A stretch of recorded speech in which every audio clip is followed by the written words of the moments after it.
मैं हेमंत विश्वकर्मा श्री उमा विद्या मंदिर उच्चतर माध्यमिक विद्यालय हाटीप्लेस। आज हम क्लास 12 इंग्लिश मीडियम की पोयम आफ्टर एप्पल पिकिंग के बारे में देखेंगे। यहाँ पर पार्ट 1 में आफ्टर एप्पल पिकिंग ये जो पोयम है इसके पोएट रॉबर्ट फ्रॉस्ट है।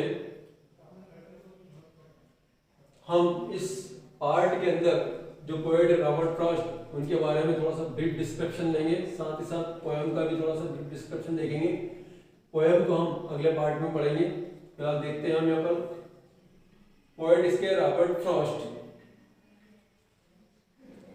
Brief description about poet and poem. Poem और पोएट का ब्रीफ डिस्क्रिप्शन देखना है आपको। यहाँ पर रॉबर्ट ली फ्रॉस्ट जो पोएट है इसके, रॉबर्ट ली फ्रॉस्ट 1874 टू 1963। 1874 में इनका जन्म हुआ था और 1963 में इनकी मृत्यु हुई थी। रॉबर्ट ली फ्रॉस्ट जो कि उनका पूरा नाम था was a famous American poet. ये एक प्रसिद्ध अमेरिका के कवि थे। ही डेल्ट विथ थीम्स। थीम्स का मतलब होता है एक प्रकार की concept. He dealt with theme from rural life in new England USA. USA के अंदर जो न्यू इंग्लैंड की जो थीम थी, जो रूरल एरिया पर डिपेंड करती थी, रूरल एरिया मतलब ग्रामीण क्षेत्र के परिवेश को उन्होंने मद्देनजर रखते हुए अपनी पोएम के अंदर इंग्लैंड के जो ग्रामीण क्षेत्र के परिवेश को मद्देनजर रखते हुए उन्होंने अपनी पोएम के अंदर जो है उसका वर्णन किया है। Using the setting to examine complex social philosophical issues.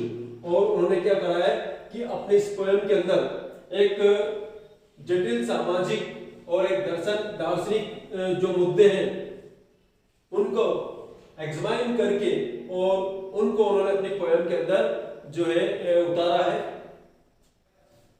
His important poetical works are. उनके जो महत्वपूर्ण जो कविता से संबंधित जो कार्य किए, जो कविताएं लिखी है उनमें कुछ महत्वपूर्ण कविता हैं। A boy's will. A boy's will जो उन्होंने 1913 में लिखी, 1913 में लिखी है।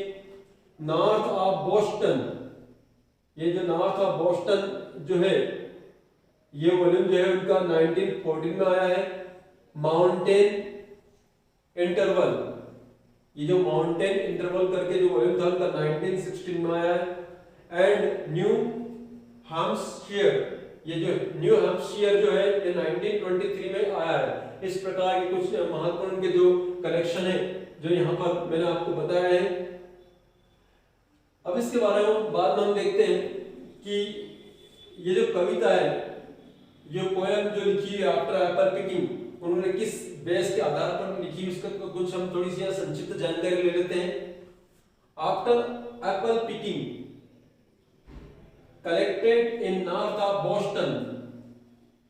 जो पोएट रॉबर्ट फ्रॉस्ट है इनका जो एक कलेक्शन था जो बहुत फेमस कलेक्शन था नॉर्थ ऑफ बोस्टन 1914 में जो उन्होंने दिया था, उसी से ये आफ्टर एप्पल पिकिंग जो है लिया गया है, उसी का एक कलेक्शन है।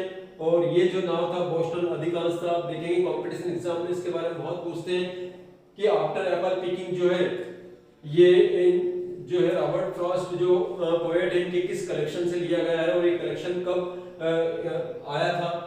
तो ये 1914 में आया था और ये आफ्टर एप्पल पिकिंग जो है नॉर्थ ऑफ बोस्टन कलेक्शन से ली हुई पोएम है। ये is a well known poem on man's encounter with nature world।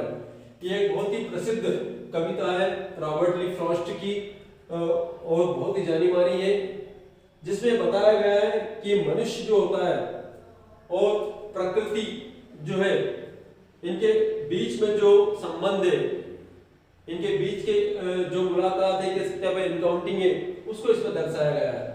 Probing the dilemma of his existence. यहाँ पर जो मैन है उसका जो है प्रकृति के साथ क्या अस्तित्व है वो प्रकृति के साथ किस प्रकार से जुड़ा हुआ है, इस बात को यहाँ पर देखा गया है। Here the poet gives his reflections on boredom and drudgery in the aftermath of the task of picking apples। इस कविता के अंदर जो है, जो पोएम है आफ्टर एप्पल पिकिंग, इसके अंदर जो पोएट रॉबर्ट फ्रॉस्ट है, उन्होंने अपने यहाँ इस कविता के अंदर ये बताया है कि किस प्रकार से वे जो है बहुत ज्यादा बोर हो रहे हैं, बहुत ज्यादा जो है नीरस हो रहे हैं। ड्रडजरी का मतलब ये नीरसता ही होता है। उस कार्य से जो कर रहे हैं, अच्छा कार्य कौन सा है, आफ्टर ये एप्पल पिकिंग का है, मतलब वो एप्पल तोड़ रहे हैं और इस एप्पल को तोड़ने में उन्हें कुछ ज्यादा ही नीरसता सी महसूस हो रही है, ऐसा उन्होंने अपनी इस पोएम के अंदर दर्शाया है। The work very apple picker is unable to enjoy his life. ये जो एप्पल पिकिंग का काम है, जो एप्पल पिकर कर रहा है, यानी कि यहाँ पर रॉबर्ट फ्रॉस्ट जो है कर रहे हैं ये काम, इस काम को करने में वो बहुत बोरियत महसूस कर रहे हैं और ऐसा लग रहा है उनको कि वो अपनी रियल लाइफ को इसमें एंजॉय नहीं कर पा रहे हैं, अनेबल है उस लाइफ को एंजॉय करने में, बोर हो रहे हो। एमिड the pristine beauty of nature, क्योंकि प्रकृति की जो आदिकालीन सुंदरता है उसके मध्य में ये कार्य हो रहा है और ये जो है उस प्रकृति की सुंदरता से भी जुड़े हुए हैं और वो वहां से निकलना भी नहीं चाहते हैं और जो है थोड़ा सा उनको ऐसा लग रहा है कि मैं थोड़ा सा बोर भी हो रहा हूँ इस कार्य को करने में और वो अपनी लाइफ को एंजॉय नहीं कर पा रहे हैं। Trapped in the utilitarian ways of modern civilisation, और उनको ऐसा लग रहा है कि मैं ये जो आधुनिक सभ्यता जो है इसके जाल में फंस चुका हूं, ऐसा लगता है कि मैं भी एक जो है उपयोगितावाद के जाल में फंस चुका हूं। यूटिलिटेरियन का मतलब होता है उपयोगितावाद, उपयोगितावाद का कहने का मतलब यह है कि मैं भी जो है अब यहाँ एक कर्मठ व्यक्ति बन गया हूँ, मैं प्रकृति का एंजॉयमेंट नहीं कर रहा हूँ और सिर्फ काम काम काम ही मेरे लिए यहाँ पर सब कुछ बन सा गया है, जो कि मॉडर्न सिविलाइजेशन का एक मेन थीम बनी हुई है इसकी। कंपोज्ड इन फ्री वर्स, ये जो पोएम है ये आफ्टर एप्पल पिकिंग ये एक फ्री वर्स है। फ्री वर्स मतलब मुक्त छंद जिसको कहते हैं। The poem is remarkable for its mood and intensity, क्योंकि बहुत ही स्वतंत्र और छंद में लिखी हुई है, ये मुक्त छंद में लिखी हुई है ये, इसलिए ये जो पोएम है इसका मूड और इसकी इंटेंसिटी मतलब कहना चाहिए कि बहुत आसानी से समझ में आने वाली पोएम है, ये ध्यान में भी रह जाती, रिमार्केबल है। It is also an antithesis of modern civilisation, और यूं भी कहा जा सकता है कि ये जो पोएम है आफ्टर एप्पल पिकिंग ये आधुनिक सभ्यता के हिसाब से एक एंटीथेसिस है, मतलब एक विपरीत प्रकार की थीम को रखकर इन्होंने ये पोएम लिखी है।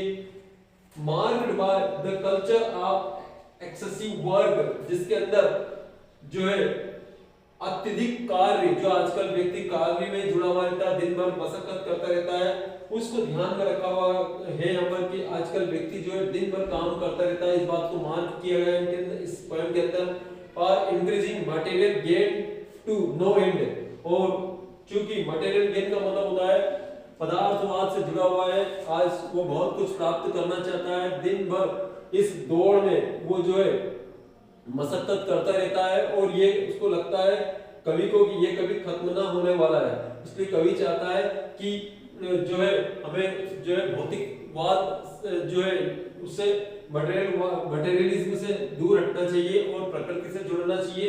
हम जो कार्य कर रहे हैं यूटिलिटेरियन बन चुके हैं पूरी तरह से हम जो है, तो हमें जो है कुछ जो है ये अत्यधिक एक्सेस वर्क जो है इससे थोड़ा दूर हटना चाहिए।